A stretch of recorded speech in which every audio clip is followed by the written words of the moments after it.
Mesdames et messieurs, bonsoir. Dans l'actualité de ce vendredi, à la une, perturbation de la desserte en eau potable à Conakry. La conduite principale a cédé suite à un éboulement entre le kilomètre 36 et Kountia. Les fortes pluies seraient à l'origine de ce désagrément. Des denrées alimentaires destinées aux cantines scolaires du pays, c'est un geste de l'ambassade du Japon à travers le programme alimentaire mondial. La remise officielle s'est déroulée au ministère de la Coopération. Et puis, une mention satisfaisante est décernée aux acteurs du secteur portuaire et maritime de la Guinée. Le pays s'éloigne de la liste noire des gardes-côtes américains. Voilà pour les titres encore une fois. Bienvenue à tous. Pour commencer, ce décret numéro D 2018-131 PRG SGG portant nomination de cadre à l'inspection générale d'État. Le président de la République, vu la Constitution, décrète. Article 1er. Les lauréats du concours de recrutement des inspecteurs d'État session 2018, dont les noms et prénoms suivent, sont nommés inspecteurs d'État. 1. M. Konaté Mohamed, matricule 100061. 2. M. Kamara Bala Mamadi, matricule 100088. 3. M. Bari Alassane, matricule 100024.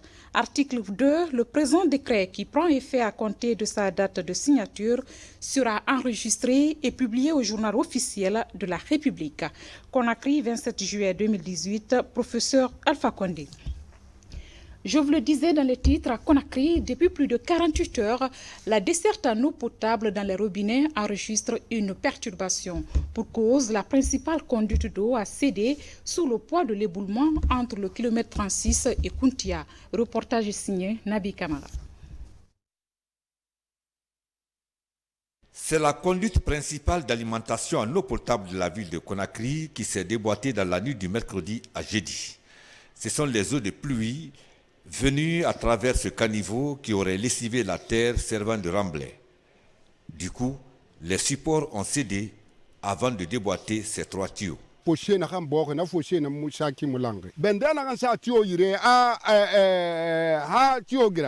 sommes entre le kilomètre 36 et Kountia.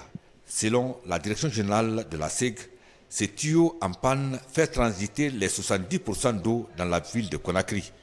Mais comme on le voit, l'ampleur des dégâts nécessite des travaux importants. Ça nécessite des travaux extrêmement importants et qui ont fait que nous avons vraiment sollicité l'appui d'une société chinoise de la place pour pouvoir réduire le temps d'intervention afin de rétablir rapidement le service. Mais nous avons quand même envisagé d'autres palliatifs.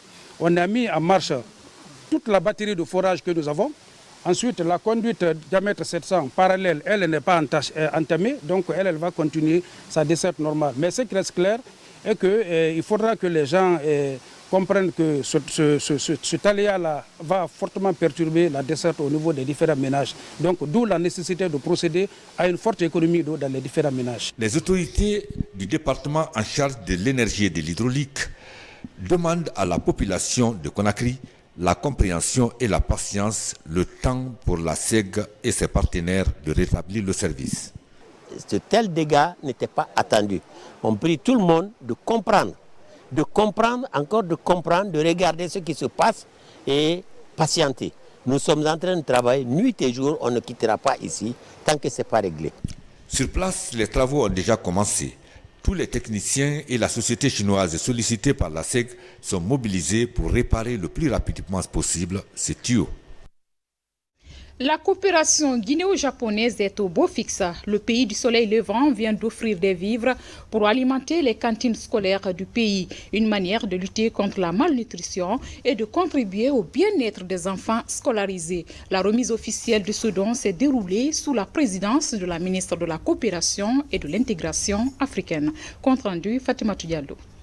Un enfant sur 3 en âge d'aller à l'école ne fréquente pas pour plusieurs raisons. Face à cette situation, des solutions durables sont mises en place par le gouvernement et ses partenaires. Parmi elles, les cantines scolaires. Pour permettre le bon fonctionnement de ces cantines scolaires, l'ambassade du Japon a fait un don de vivres d'une valeur de 4,450 milliards de francs guinéens. Dans la coopération japonaise, le gouvernement du Japon met l'accent sur la vulgarisation et le renforcement de l'éducation de base. Mais tandis qu'en Afrique, en Guinée aussi, surtout dans la campagne, le taux de scolarisation n'est pas élevé. C'est parce que surtout les filles doivent être mobilisées dans la famille pour travailler. Et puis, pour inciter la famille et les filles et les enfants d'aller à l'école, la meilleure solution, c'est le système de cantine scolaire. C'est pourquoi le Japon a décidé de financer le montant nécessaire pour que à peu près 900 écoles peuvent être assurées pour la cantine scolaire. Ce geste va permettre à 150 000 élèves d'avoir un repas chaud par jour.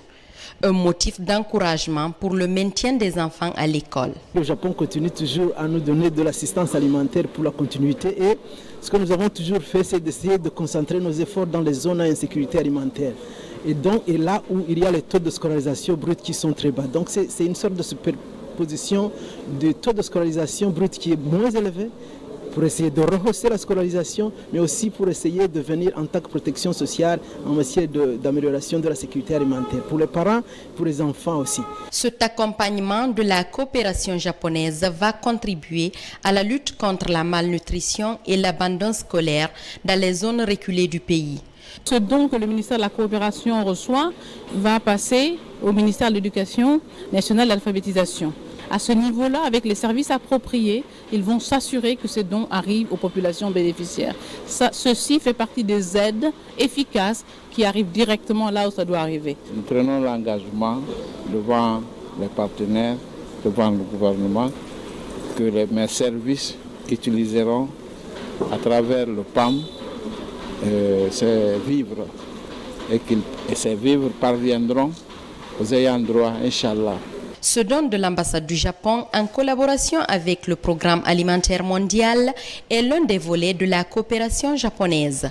Ces dernières années, le Japon a réalisé plusieurs infrastructures scolaires en faveur de la jeunesse guinéenne. Le gouvernement guinéen porte à la connaissance de la population de la capitale que la deuxième journée de la participation citoyenne aux travaux d'assainissement de la ville de Conakry, dénommée Conakry Ville Propre, aura lieu le samedi 28 juillet 2018 de 6h à 11h. Sont conviés à prendre part au lancement de ces travaux dans les communes et quartiers respectifs les membres du gouvernement, les ministres conseillers à la présidence de la République, les institutions républicaines, les leaders religieux, les organisations de la société civile et tous les citoyens de la ville. Par ailleurs, il est porté à la connaissance de l'ensemble des habitants de Conakry et particulièrement aux automobilistes et motocyclistes de l'interruption de la circulation de 6h à 11h. Sont exemptés de cette mesure les usagers ci-après: les ambulances, les véhicules de sécurité, les véhicules diplomatiques ainsi que toute autre personne disposant d'une autorisation spéciale. Le gouverneur de la ville de Conakry ainsi que le premier responsable des communes sont chargés d'accueillir les personnes et leur fournir toutes les informations utiles au bon déroulement de la présente campagne. Le gouvernement s'est compté sur l'esprit civique et citoyen des populations de la capitale afin de conférer à cette campagne une réussite totale. Signé le président de la commission interministérielle en charge de l'assainissement, Moustapha Naïté, ministre des Travaux publics. Par ailleurs, à Conakry, les rumeurs font état de la hausse du prix du riz sur le marché ces derniers temps. Selon le constat de nos reporters, rien n'a changé. Le prix du riz initial reste maintenu, comme le témoigne l'opérateur économique de Sonit Pêche. Il est au micro de Lansé Koulibaly. Face aux rumeurs relatives à l'augmentation du prix des denrées de première nécessité, dont le riz, la Sonit, l'une des plus grandes importatrices de denrées alimentaires en Guinée, rassure les populations. Pour elle, le réajustement du prix des produits pétroliers n'impacte nullement sur le prix du riz qu'elle livre sur le marché. La mission essentielle de SONIT International, c'est de ravitailler le peuple en denrées alimentaires, que ce soit de poisson, du poulet, de la viande, spaghetti, farine, de tous les genres.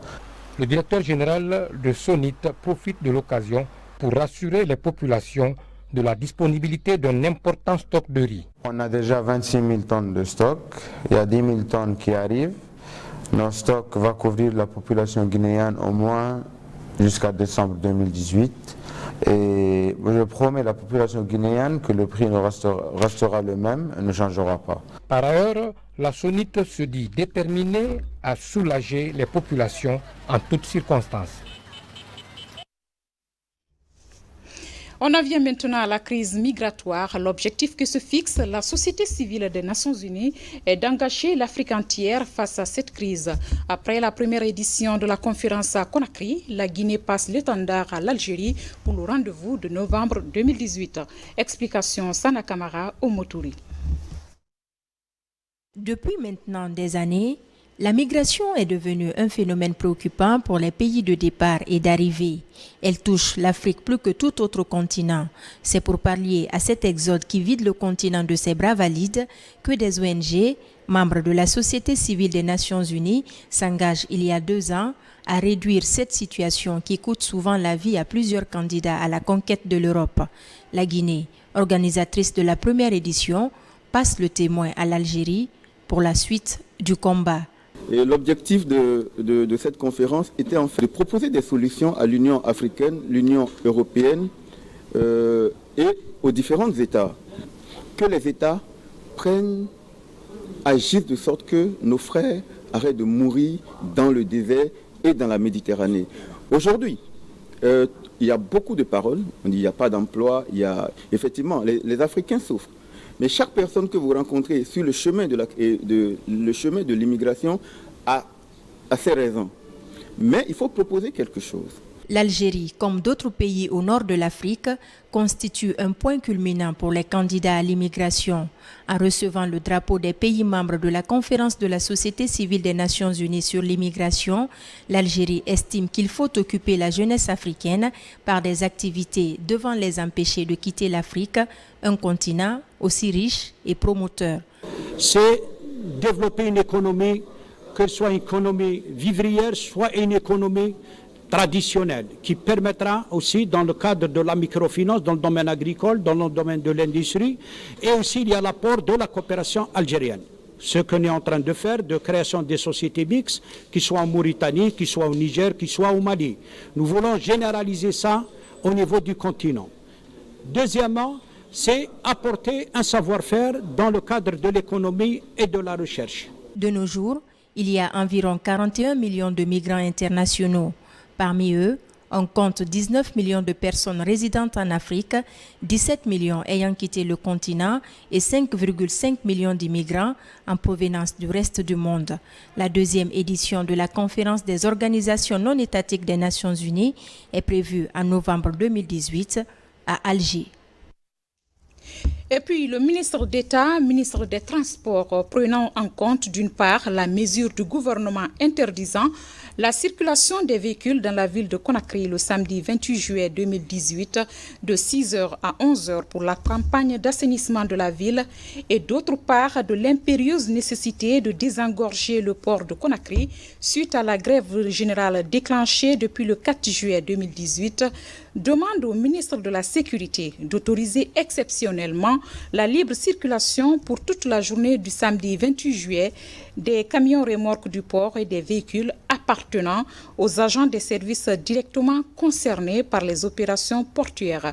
Ce sont les consignataires, les manutentionnaires, les transitaires, les douaniers, les gendarmes et policiers en service au port, les services techniques du port autonome. Le ministre d'État, ministre des Transports, sait compter sur le civisme et la bonne compréhension de tous. Conakry, 27 juillet 2018.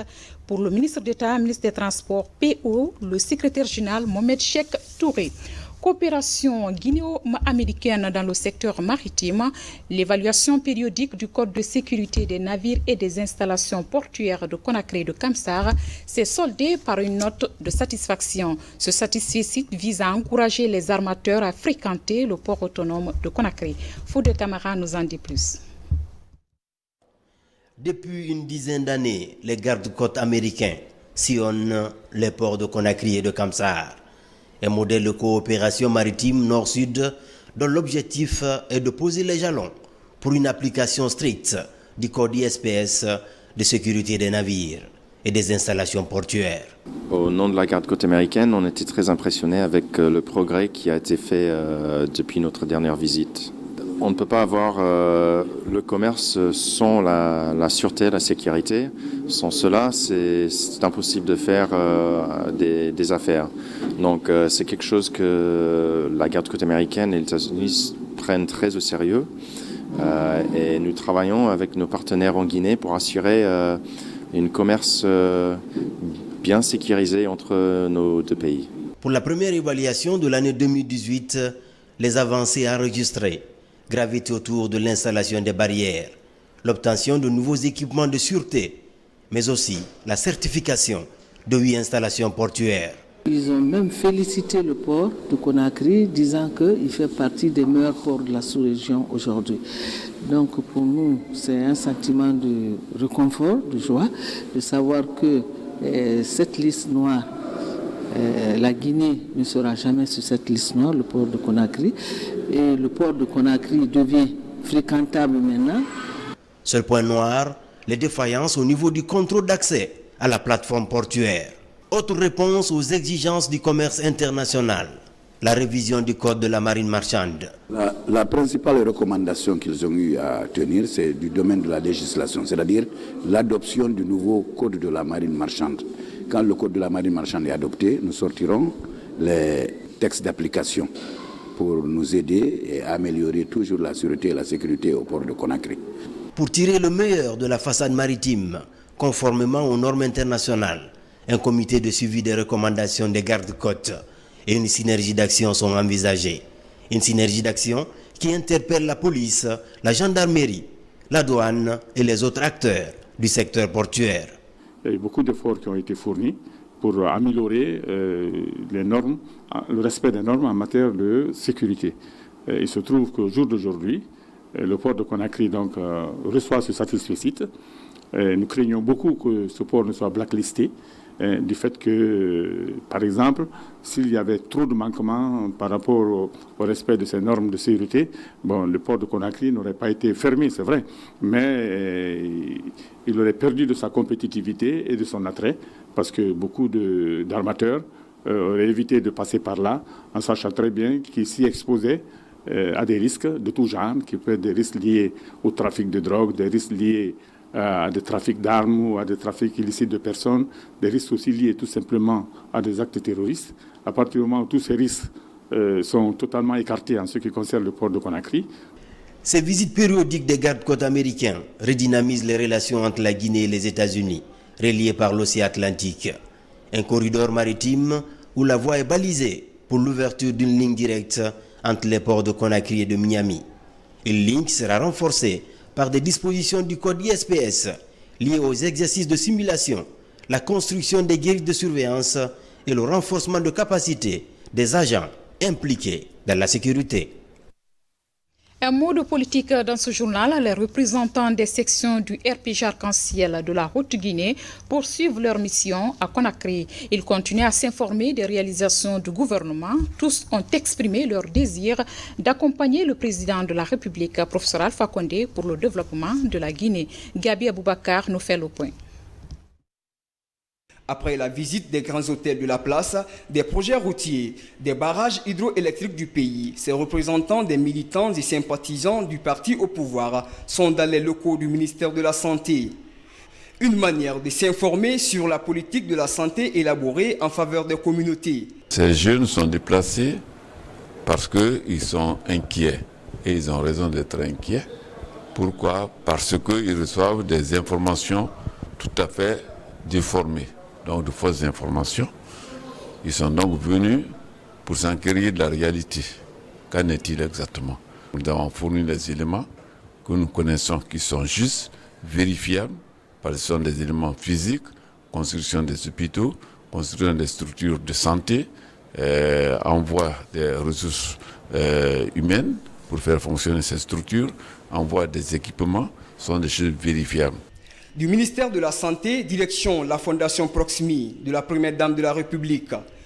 Autour de cette table, ces représentants du RPG Arc-en-Ciel de la Haute-Guinée ont exprimé devant Raja Diéné Kondé leur soutien au programme de développement du gouvernement guinéen. C'est des jeunes qui ont décidé de soutenir les actions du président de la République, qui ont décidé de divulguer tout ce que le président a fait comme réalisation. Et leur finalité, c'est d'aller en Haute-Guinée, de passer de préfecture en préfecture pour projeter donc les images, ce que eux ils ont vécu ici. Dire à la jeunesse de Guinée, de Haute-Guinée, que ce que le président de la République est en train de faire, c'est fait pour toute la Guinée. Capitale, Conakry est notre capitale, c'est notre vitrine. Donc les réalisations commencent à Conakry, les hôtels.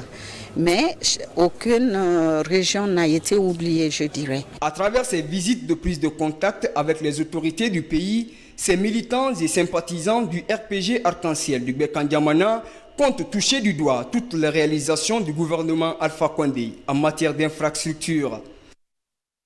C'est un fait de société qui devient de plus en plus récurrent, la consommation abusive des antibiotiques sans prescription médicale. La pratique peut entraîner des conséquences néfastes pour la santé. Sur le sujet, le service de santé des armées vient d'organiser une conférence d'information et de sensibilisation des populations. Sergent-chef Marcel Massaduno est correspondant de la presse militaire. Le monde d'aujourd'hui est confronté à une résistance aux médicaments utilisés dans le traitement des maladies infectieuses chez l'homme et chez les animaux. Une résistance antimicrobienne due à la mauvaise utilisation des produits. À la direction générale du service de santé des armées, une conférence est organisée pour faire le diagnostic de cette lutte en Guinée. C'est le comportement de l'homme qui est à l'origine de cette résistance des microbes. Voilà pourquoi s'inscrit aujourd'hui cette conférence sur l'information et la sensibilisation sur la lutte contre la résistance antimicrobienne. La vision de ce plan d'urgence, c'est d'aboutir à l'élaboration d'un plan d'action national. La mise en œuvre de ce plan d'action national, le suivi et son évaluation. Nous sommes en train d'œuvrer pour voir comment nous pouvons faire avancer le dossier guinéen. Premier du genre à Conakry, l'initiative est du groupe technique multisectoriel de la lutte contre la résistance antimicrobienne. Elle implique des points focaux de plusieurs départements ministériels. Une synergie d'action est désormais initiée. Le chemin balisé, nous sommes désormais certains que nous serons à l'abri des grandes pandémies, des grandes maladies qui sont les ennemis de l'humanité. Pour un changement de comportement vis-à-vis de l'utilisation abusive des médicaments, la pérennisation de telles rencontres est envisagée.